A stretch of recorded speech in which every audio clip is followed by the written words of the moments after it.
శ్రీ గురుభ్యో నమః. శ్రీమాత్రే నమః. మా ప్రేక్షకులందరికీ ధన్యవాదాలు తెలియజేస్తూ, అలాగే మనకి ఈ చెప్పుకోబోయేటటువంటి 29 సెప్టెంబర్ నుంచి 5 అక్టోబర్ వరకు గల కాలానికి రాశి ఫలితాలు చెప్పుకుంటున్నాము. ఈ వారంలోనే 3వ తేదీ నుంచి దసరా శరన్నవరాత్రులు ప్రారంభం అవుతూ ఉన్న శుభ సందర్భాన మా ప్రేక్షకులందరికీ కూడా ఒక సూచన ఏమి చేస్తూ ఉన్నానంటే, గ్రహస్థితులలో అనేక రకాల మార్పులు జరుగుతూ ఉంటాయి. ప్రతిరోజు మారుతూనే ఉంటాయి గ్రహస్థితులు. అంటే అది ఒక్కొక్క డిగ్రీ మారుతాయి. ఒక్కొక్కసారి ఒక నిమిషమే మారుతుంది. అలాగే చంద్రుడు 2.5 రోజుకు మారుతున్నారు. ఇలా గ్రహగతులలో అనేక రకాల మార్పులు వస్తూ ఉంటాయి. ఎవ్వరికైనా గాని, ఏ రాశి వారికైనా గాని, ఈ వారం మన గ్రహగతులు బాగలేదే అనేటటువంటి చింత వద్దు. సాక్షాత్తు అమ్మవారు నెలకొని ఉంటుంది ఇప్పుడు. ఆలయాలలో, అలాగే మన గృహంలో చేసుకునేటటువంటి పూజా మందిరంలో, మనం ఎక్కడ కూర్చుని ధ్యానం చేసుకుంటున్నామో అక్కడ, ఇలా మన తలపులలో, ఆలోచనల్లో, కళ్ళలో అమ్మవారి యొక్క ఆకారమే స్పష్టంగా కనబడుతూ ఉంటుంది. ఇక ఆలయాలలో అయితే తప్పనిసరిగా అమ్మవారి యొక్క రూపాన్ని, ఏ రోజు అవతారం యొక్క రూపాన్ని ఆ రోజు వేసి చక్కగా చాలా ఘనంగా పూజలు చేస్తారు. ఇంట్లో పూజ చేసుకోండి, లేదా ఆలయానికి వెళ్ళి దర్శించుకోండి, లేదా దాన ధర్మాలు చెయ్యండి. ఏ రూపకంగా అయినా అమ్మవారిని దర్శించినా, స్తోత్రపారాయణాలు చేసినా, దర్శించినా, స్మరించినా, పూజించినా, ఏ రూపకంగా మీరు అమ్మని దర్శించినా ఈ గ్రహగతులు ఏవి మిమ్మల్ని బాధించవు. గ్రహగతులు ఏ విధంగా ఉన్నాయో తెలియచెప్పుకుందాం. 29 సెప్టెంబర్ నుంచి 5 అక్టోబర్ వరకు గల కాలానికి వృషభ రాశిలో గురువు గారు, మిథున రాశిలో బుధుడు, సింహరాశిలో చంద్రుడు, అలాగే రవి, బుధ, కేతువులు కన్యా రాశిలో, శుక్రాచార్యుల వారు తులారాశిలో, వక్రించిన శని గారి యొక్క స్థితి కుంభరాశిలో, అలాగే రాహువు యొక్క స్థితి మీనరాశిలో ఉంటూ ఉండగా, ఇక గ్రహ గతుల్లో వచ్చిన మార్పులు ఏమున్నాయి వారాంతానికి అని చూస్తే, ఒక్క చంద్రుని యొక్క స్థితి మారుతూ ఉంది. చంద్రుని యొక్క స్థితి తులారాశికి వచ్చి ఉన్నది.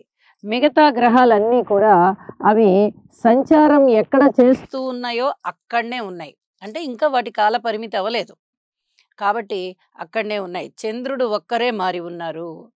అయితే ఇక్కడ చంద్ర శుక్రుల కలయిక జరుగుతూ ఉంది వారాంతంలో. చాలా అద్భుతమైనటువంటి లలిత కళలు వృద్ధి చెందుతాయి, కళాకారులకి చాలా చాలా బాగుంటుంది అని చెప్పి తెలియచేయడం జరుగుతోంది. అలాగే కుజుని యొక్క దృష్టి రవి, బుధ, కేతువుల మీద పడుతోంది. విపరీతమైనటువంటి దైవభక్తి పెరుగుతుంది, చక్కటి అడ్మినిస్ట్రేషన్ కెపాసిటీ పెరుగుతుంది, కొంచెం కోపం ఎక్కువగా ఉండడానికి అవకాశం ఉంటుంది. వక్రించిన శని గారి యొక్క స్థితి కుంభరాశిలో ఉంటూ ఉండగా, శుక్రుడి యొక్క స్థితి తులారాశిలో ఉంటూ ఉండగా, బుధుడు ఉచ్ఛలో ఉన్నారు. ఇది ఈ 3 గ్రహాల యొక్క స్థితి స్వస్థానంలో ఉంటున్నాయి. ఇది చాలా హర్షించదగ్గ ఫలితాలన్నమాట. అంటే ప్రతి మనిషికి కూడా ఏదో విధంగా అనుకూల ఫలితాలు ఇస్తాయి. ఇక్కడ రవి బుధుల కలయిక బుధాదిత్య యోగాన్ని తెలియజెప్తూ ఉండగా, బుధుడు ఉచ్ఛలో ఉంటూ ఉన్న కారణంగా భద్ర మహాపురుష యోగం కూడా ఇక్కడ వర్తిస్తుంది. ఇవన్నీ కూడా చాలా మంచి వ్యాపార దక్షతని, కీర్తి ప్రతిష్టల్ని తెలియచేస్తూ ఉన్నాయి.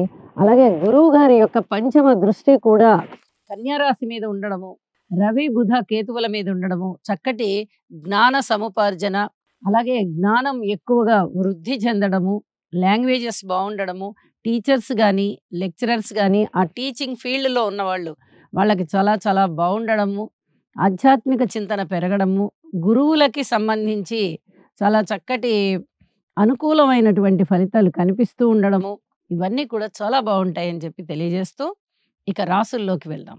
మకర రాశి. మకర రాశి వారికి 29 సెప్టెంబర్ నుంచి 5 అక్టోబర్ వరకు గల కాలానికి రాశి ఫలితాలు ఏ విధంగా ఉన్నాయి అంటే, అద్భుతమైన ఫలితాలు ఉన్నాయి. వీరికి ఏలినాటి శని ఎటు పోయిందో ప్రభావం అద్భుతంగా గురువు గారి యొక్క 9వ దృష్టి రాశి మీద పడుతోంది. రాశి పునీతమైంది. అలాగే తృతీయంలో రాహువు యొక్క స్థితి యోగిస్తోంది. దశమంలో శుక్రాచార్యుల వారు యోగిస్తున్నారు. షష్టంలో కుజుడు యోగిస్తున్నారు. పంచమంలో గురువుగారు యోగిస్తున్నారు. 5 గ్రహాలంటే మాటలు కాదండి. అందున ఏలినాటి శని జరిగేటటువంటి సమయంలో 5 గ్రహాల యొక్క ఉన్నతమైన ఫలితాలు ప్లస్ గురువుగారి యొక్క దృష్టి రాశి మీద పడడము, వారు పంచమ స్థానంలో ఉండడము, శనిగారు ద్వితీయంలోకి వెళ్ళిపోవడము, ఆ ద్వితీయంలో కూడా వక్రించి ఉన్నప్పటికీ ద్వితీయంలోకి వెళ్ళారు అంటేనే ఇక్కడ వ్యయస్థానంలో చాలా ఇబ్బందులు పెట్టారు. మళ్ళీ ద్వితీయంలో ఇబ్బందులు పెడుతున్నారు. అయితే వక్రించారు వారు. అంటే చూడండి, ఇప్పుడు కొన్నాళ్ళు పీడించి ఉన్నారు. మళ్ళీ వక్రించారు. మళ్ళీ పీడించడానికి సమాయత్తం అవుతున్నారు. అంటే ఇంక ఎంతకాలం అని అలా పీడిస్తూ వెళ్తారు? ఎప్పుడైతే గురుబలం ఉందో ఈ శనిగారు పీడించేటటువంటి బాధ మనని తగ్గించేస్తుంది. ఇది చెప్పదగ్గ సూచన. కాబట్టి ఇక్కడ శనిగారు పెట్టే బాధ తగ్గుతుంది. ఇది చెప్పదగ్గ సూచనగా తెలియజేస్తూ ఉన్నాను. అయినప్పటికీ ఒక్కసారి శనిగారికి తైలాభిషేకం చేయించండి. అలాగే అన్నదమ్ముల సహాయ సహకారాలు ఉన్నాయి. దగ్గరి బంధువుల ఆప్యాయత ఆదరణలు ఉన్నాయి. మనోబలం పెరుగుతుంది. చాలా అనేక రకాలుగా మీకు మనశ్శాంతి పెరుగుతోంది. ఉద్యోగ వ్యాపార వ్యవహారాలన్నీ కూడా అనుకూలంగా ఉన్నాయి. కోరుకున్న రుణాలు లభిస్తున్నాయి. అలాగే మీరు ఏ ప్రణాళికలైతే సిద్ధం చేసుకున్నారో అవన్నీ కూడా చాలా అభివృద్ధి పథంలో ఉంటాయి. వాటిని అమలులో పెట్టండి. అనేక రకాలుగా మీకు చాలా మనశ్శాంతి ఉంటుంది. మనోనిబ్బరం పెరుగుతుంది. దైవభక్తి పెరుగుతుంది. ధన ఆదాయం పెరుగుతుంది. కుటుంబం బాగుంటుంది. అలాగే బంధుమిత్రులు బాగుంటారు. మీ చిన్ననాటి స్నేహితులు ఎవరైతే ఉన్నారో వారు కొంతమంది మళ్ళీ మీకు కాంటాక్ట్లోకి వస్తారు. ఇది మీ మానసికోల్లాసానికి కారణమవుతుంది. అలాగే దైవ కార్యాలు బాగా చేస్తారు.